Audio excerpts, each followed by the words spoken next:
हाम्रो विधिवत रूपमा कार्यक्रम उद्घाटन पनि भइसकेको छ।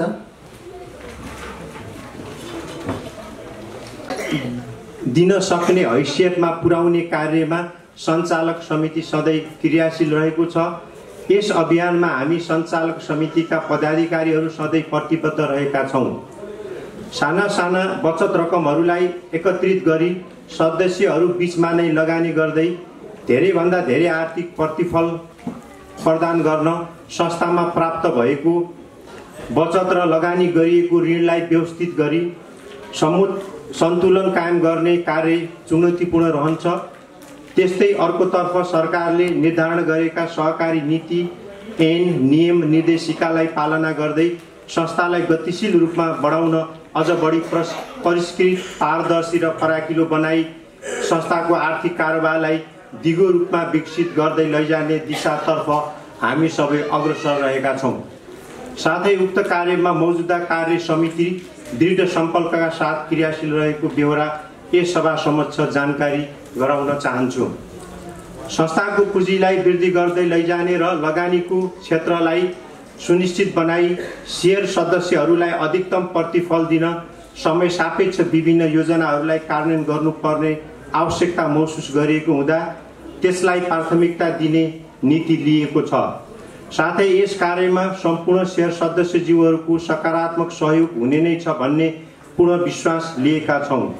संस्थालाई दीर्घकालीन समयसम्म दिगो रूपमा विकास गर्नको लागि आर्थिक पारदर्शिता, उत्कृष्ट व्यवस्थापन र कुशल नेतृत्व जस्ता पक्षहरू सँगसँगै आवश्यक पर्छन् भन्ने हामीले ठहर गरेका छौँ र सो दिशातर्फ शेयर सदस्यहरूको लगानीलाई कति पनि जोखिम हुन नदिई धेरैभन्दा धेरै आर्थिक प्रतिफल दिने कार्यमा हामी सधैँ प्रतिबद्ध रही त्यस अनुरूपका व्यवस्थापकीय निर्णयहरू गर्दै आज हामी 12औं साधारण सभा सम्पन्न गर्न गइरहेका छौँ।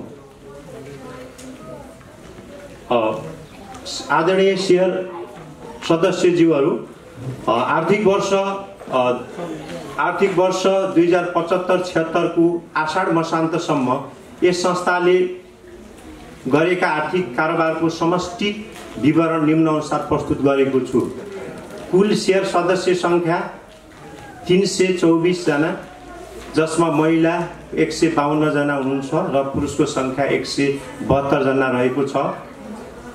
संस्थाको कुल चुक्ता पुँजी 87,18,900 कुल चुक्ता पुँजी रहेको छ। संस्थाको कुल निक्षेप रकम 5,71,95,657 रुपियाँ रहेको छ। कुल ऋण लगानी रकम 6,43,72,779 रुपियाँ रहेको छ। आर्थिक वर्ष 2075-76 यो असारसम्मको कुल आम्दानी 85,77,341 रुपियाँ 63 पैसा रहेको छ। आर्थिक वर्ष 2075-76 मा कुल खर्च रकम 82,83,720 रुपियाँ 94 पैसा रहेको छ र यसको सूक्ष्म विश्लेषण खर्चका विभिन्न शीर्षकमा गरिएका खर्चहरू कोषाध्यक्षको प्रतिवेदनमा समावेश भएको हुन्छ। त्यसबाट हामी पछि बुझ्छौँ। त्यसपछि नम्बर 7 मा समितिको बैठक सम्बन्धमा संस्थाको दैनिक प्रशासनिक कार्यलाई व्यवस्थित गर्न आवश्यक पर्ने निर्णयहरू गर्नको लागि यस आर्थिक वर्षमा सञ्चालक समितिको बैठक 9 वटा, लेखा समितिको बैठक 4 वटा, ऋण उपसमितिको बैठक 12 वटा सम्पन्न भएको थियो। शेयर सदस्य सम्बन्धमा यस साधारण सभाले दिएको अधिकार प्रयोग गरी संस्थाको शेयर सदस्यता वृद्धि गर्ने कार्यक्रम निरन्तर रहेको छ। यसै क्रममा गत अषाढ मसान्तसम्म एकमुष्ट 200 किता शेयर खरिद गरी 33 जना शेयर सदस्यहरू प्रवेश गर्नुभएको छ। अफिस व्यवस्थापन सम्बन्धमा यस संस्थाको दैनिक प्रशासनिक कार्य गर्नको लागि कार्य समितिको मातहतमा व्यवस्थापक श्री हुमलाल पौडेल, कार्यालय सहायक श्री अनिश कुँवर, बजार सहायक श्री सावित्रा पङ्गेनी कार्यरत हुनुहुन्छ। यस आर्थिक वर्षमा संस्थाको आर्थिक कारोबारलाई सफ्टवेयरमुखी बनाइएको छ। लगानी तथा ब्याज दर सम्बन्धमा यस संस्थाबाट जग्गा धितो र मोटरसाइकल मा लगानी गर्दा ऋण उपसमितिको सिफारिसमा कार्य समितिले बैठकबाट निर्णय गरी लगानी गरिने प्रावधान राखिएको छ। गत वर्षको साधारण सभाले गरेको निर्णय अनुसार 10 लाखभन्दा माथि रु 15 लाखसम्म धितोमा लगानी गर्दा इन्जिनियरिङ मूल्याङ्कन प्रतिवेदनको आधारमा सञ्चालक समितिको निर्णयबाट लगानी गरिएको छ। तर व्यक्तिगत बचतको 90% ऋण लगानीको निर्णय गर्ने जिम्मेवारी व्यवस्थापकलाई नै दिएको छ। यस अन्तर्गत संस्थाले लिने ब्याज दरको प्रतिशत निम्न अनुसार रहेको जानकारी गराउन चाहन्छु। व्यक्तिगत बचत 90% लगानीमा 13% ब्याज दर छ। उद्योग व्यापार शिक्षा धितोमा लगानी गर्दा 14% ब्याज दर छ। हायर पर्चेज मोटरसाइकल मात्र लगानी गरिन्छ, त्यसको सेयर सदस्यभित्र 14% र नयाँ सदस्य बाहिरबाट आउनुहुन्छ भने उहाँहरूलाई 15% ब्याज दर कायम रहेको छ। बचत कार्यका सम्बन्धमा यस संस्थाको कारोबार विस्तार गर्न पुँजी सङ्कलनलाई वृद्धि गर्नको लागि संस्थाको सेयर सदस्यबाट मासिक बचत कार्यक्रमलाई नियमित बनाइएको छ। यस अन्तर्गत प्रदान गरिने ब्याज दरको प्रतिशत निम्न अनुसार कायम गरिएको छ। दैनिक कारोबारलाई प्रोत्साहन गर्ने उद्देश्यले सजिलो बचत योजना समेत छ। हामी दैनिक रूपमा बचत गर्न सक्ने कार्यक्रम पनि सञ्चालन गरिरहेका छौँ। 1 वर्ष मासिक बचतमा 8% दिइन्छ, यो दैनिक कारोबारको हिसाबमा हो। 2 वर्ष मासिक बचतमा 9% र बाल बचतको कार्यक्रम 36 महिने कार्यक्रम हुन्छ, यसमा 9% ब्याज प्रदान गरिएको छ। त्यस्तै नियमित सेयर मासिक बचतमा सदस्य बचत कार्यक्रम अन्तर्गत 1 वर्ष मासिक बचत महिनामा गरिएको बचतमा 9%, 2 वर्षका अवधिको लागि 9.5%, 3 वर्ष अवधिका लागि 10% र सजिलो बचत कार्यक्रम यो दैनिक मौजातमा ब्याज दर दिइन्छ, दिनदिनैको ब्याज दर प्रदान गरिन्छ, यसमा 7% दैनिक रूपमा गणना गरिदिन्छ। अवलोकन तथा भ्रमण सम्बन्धमा संस्थाबाट सदस्य दर्ताको आधारमा यस वर्ष सेयर सदस्य नम्बर 1 देखि 70 भित्रका सदस्यहरू मध्येबाट 2076 जेठ 25 र 26 गते सहकारी अवलोकन भ्रमण सम्पन्न गरिएको थियो। भ्रमणको क्रममा उपकार बचत तथा ऋण सहकारी संस्था वालिङ स्याङ्जाको भ्रमण अवलोकन गरी उक्त संस्थाको व्यवस्थापन पक्ष, संस्थाले गरेका आय आर्जन र लगानीका परियोजना लगायतका विविध पक्षहरूको बारेमा जानकारी हासिल गरियो। साथै त्यसै क्रममा कास्की जिल्लाको लुम्लेमा अवस्थित क्षेत्रीय कृषि अनुसन्धान केन्द्रको कृषि परियोजनाको अवलोकन भ्रमण समेत सम्पन्न गरिएको थियो। सक्षम सदस्य कल्याणको सम्बन्धमा संस्थाको कल्याण कोष अन्तर्गत यस आर्थिक वर्षमा संस्थाको आम्दानीबाट रु 1 लाख रुपियाँ कल्याण कोषमा थप गरी 76 असाढ मसान्तसम्म यस कोषमा जम्मा रु 8,16,291 रुपियाँ हाम्रो कल्याण कोषमा जम्मा भएको छ। साथै यस आर्थिक वर्ष अवधिभित्र निम्न सदस्यहरूलाई यस कल्याण कोषको सुविधा हामीले प्रदान गरिसकेका छौँ।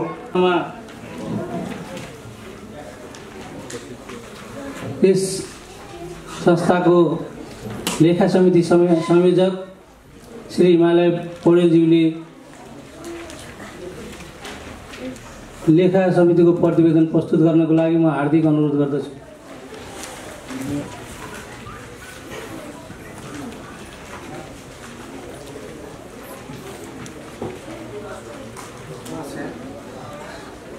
श्री सक्षम बचत तथा ऋण सहकारी संस्था लिमिटेड बुटवल 8 रुपन्देहीको 12औं वार्षिक साधारण सभामा लेखा समितिको तर्फबाट मैले यो वार्षिक प्रतिवेदन पेश गर्न लागेको छु। यस बैठकमा मैले साधारण सभाका अध्यक्षज्यू, प्रमुख अतिथिज्यू, सल्लाहकार, अतिथि, विभिन्न समिति उपसमितिका सदस्य तथा संयोजकज्यूहरू र उपस्थित सम्पूर्ण महानुभावहरूमा लेखा समितिको तर्फबाट हार्दिक स्वागत सहकारीहरूलाई व्यक्त गर्दछु। यसैगरी शुभकामना मन्तव्यकै क्रममा यस संस्थाका सल्लाहकार श्री हिमराज पौडेलज्यूलाई शुभकामना मन्तव्यको लागि हार्दिक अनुरोध गर्दछु। कार्यक्रम सञ्चालक तथा यस सक्षम बचत तथा ऋण सहकारी संस्थाका सचिवज्यू,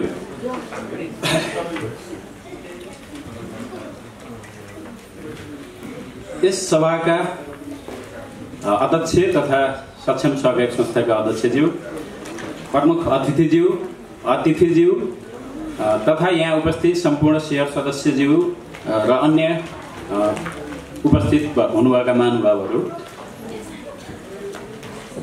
अहिले अध्यक्षज्यूले प्रतिवेदन पनि पेश गरिसक्नुभयो र राज्यको नीति पनि अहिले के छ भने सहकारी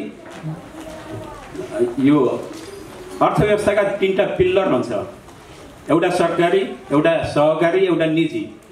3टा पिल्लर सहकारीले त्यति महत्त्व दिएको छ कि राज्यले 3वटा पिल्लर मध्ये एउटा पिल्लर सहकारी संस्थालाई मानेको छ र सहकारी संस्थाले पनि उत्पादनमूलक क्षेत्रमा लगानी गर्ने, बचत तथा ऋण मात्र होइन कि उत्पादनमूलक क्षेत्रमै लगानी गर्ने भन्ने नीति राज्यको पनि छ र त्यही अनुसार सहकारी ऐन संशोधन भएको थियो र सहकारी ऐन संशोधनले बचत तथा ऋण सहकारी संस्था नाम लेखे तापनि उसले लगानीमूलक कार्यक्रम गर्न पाउने, उत्पादनमूलक र अन्य सेवामूलक कार्यक्रम पनि गर्न पाउने भन्ने खालको त्यसमा व्यवस्था गरेको थियो ऐनमा।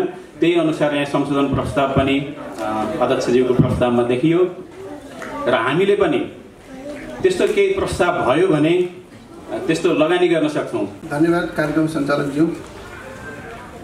आजको यस सक्षम बचत तथा ऋण सहकारी संस्था लिमिटेडको 11औं वार्षिक साधारण सभाका सभापति महोदय, यस साधारण सभाका प्रमुख अतिथिज्यू, यस साधारण सभामा उपस्थित अन्य मञ्चमा आसीन अतिथिज्यूहरू, यस सहकारी संस्थाका कार्य समिति सञ्चालक तथा सदस्य सल्लाहकारज्यूहरू, कार्यालय व्यवस्थापक तथा अन्य कर्मचारीहरू र यहाँ उपस्थित सम्पूर्ण शेयर सदस्यज्यूहरूमा म मेडिकल ल्याबोरेटरी एसोसिएसनको तर्फबाट र मेरो व्यक्तिगत तर्फबाट हार्दिक न्यानो अभिवादन टक्राउन चाहन्छु। जसको नाम आउँछ उहाँ अगाडि आएर आफ्नो सम्मान ग्रहण गरिदिनु हुन म हार्दिक अनुरोध गर्दछु।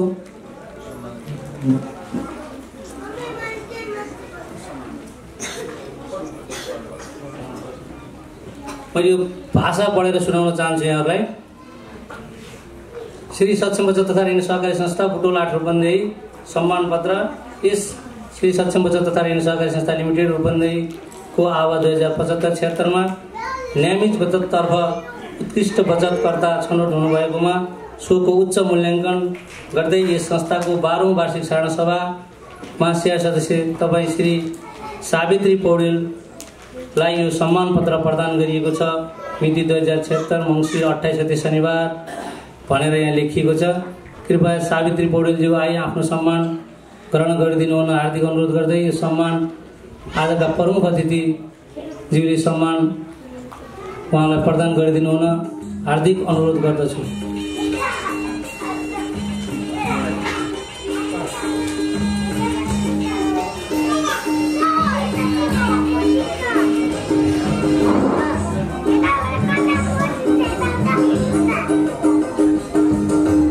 त्यसै गरी हुन असल ऋणी भाषा सबै उस्तै छ र यस संस्थाबाट लगेको ऋण आफ्नो एउटा निश्चित र उहाँलाई सम्मान पत्र प्रदान गरिदिनु हुन आजका प्रमुख अतिथिलाई अनुरोध गर्दै सहयोगको लागि आज हाम्रा संस्थाका अध्यक्षलाई हार्दिक अनुरोध गर्दछु।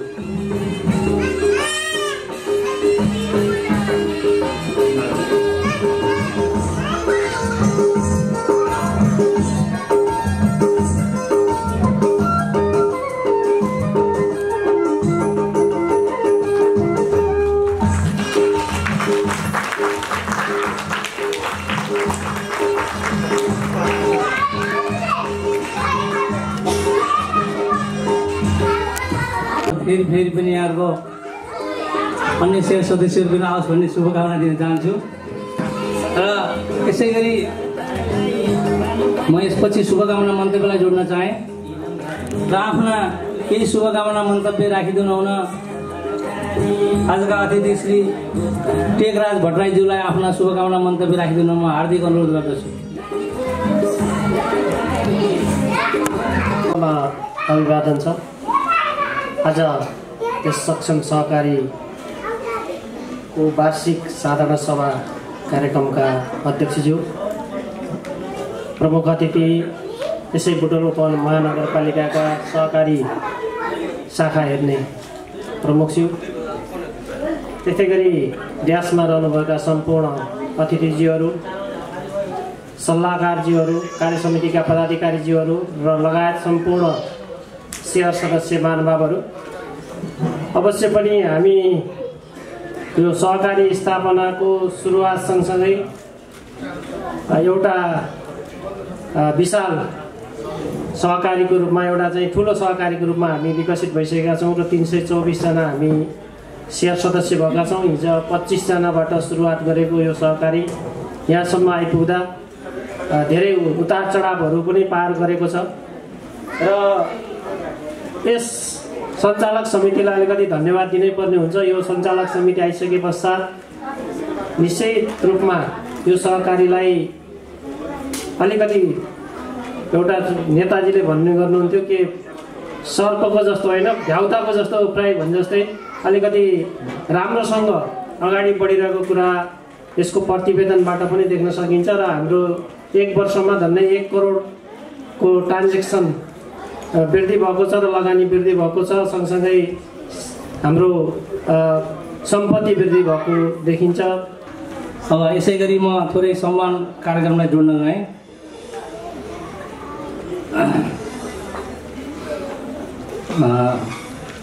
असल बचतकर्ता भनेर हामीले सम्मान गर्ने कार्यक्रम छ। यस सक्षम बचत तथा ऋण सहकारी संस्था लिमिटेड रूपन्देहीको आव 75-76मा बाल बचत उत्कृष्ट बचतकर्ता छनौट हुनुभएकोमा सोको उच्च मूल्याङ्कन गर्दै यस संस्थाको 12औं वार्षिक साधारण सभामा तपाईँ श्री आकृति पङ्गेनीलाई यो सम्मान पत्र प्रदान गरिएको छ भनेर लेखिएको छ। कृपया आकृति पङ्गेनी बाल बचतकर्ता अगाडि आइ आफ्नो सम्मान ग्रहण गरिदिन हार्दिक अनुरोध गर्छु र आकृति पङ्गेनीलाई सम्मान गरिदिनु हुन आजका प्रमुख अतिथि ज्यूलाई अनुरोध गर्दै सहयोगको लागि अध्यक्षज्यूलाई अनुरोध गर्न चाहन्छु।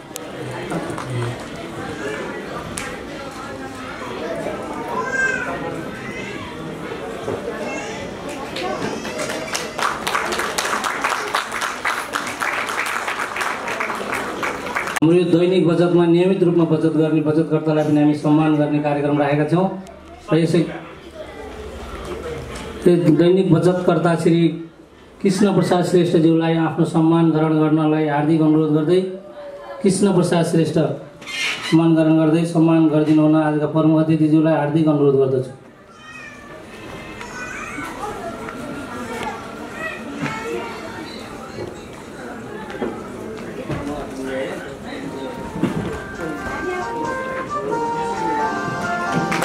के गरेको राष्ट्रगान सहकारीको हो त राष्ट्रगान हो के भनेको थियो। त्यसै गरी हाम्रो यस संस्थाले विगत वर्षहरूमा पनि एकल महिला सम्मान कार्यक्रम राख्दै आएको छ र यसै गरी हामी योभन्दा पहिला हामी अफिसबाटै उहाँहरूलाई सम्मान गर्ने गरेका थियौँ र अहिले हामी यो कार्यक्रममै सम्मान गर्नेको लागि हामी लागिरहेका छौँ। यसै गरी एकल महिला हाम्रो यस सहकारी संस्थामा एकल महिला हुनुहुन्छ श्री वीणा देवी पौडेललाई कृपया आफ्नो सम्मान ग्रहणका लागि अगाडि आएर आफ्नो सम्मान लिनलाई म हार्दिक अनुरोध गर्दछु र उहाँलाई सम्मान गरिदिनु हुन आजका प्रमुख अतिथिलाई हार्दिक अनुरोध गर्छु।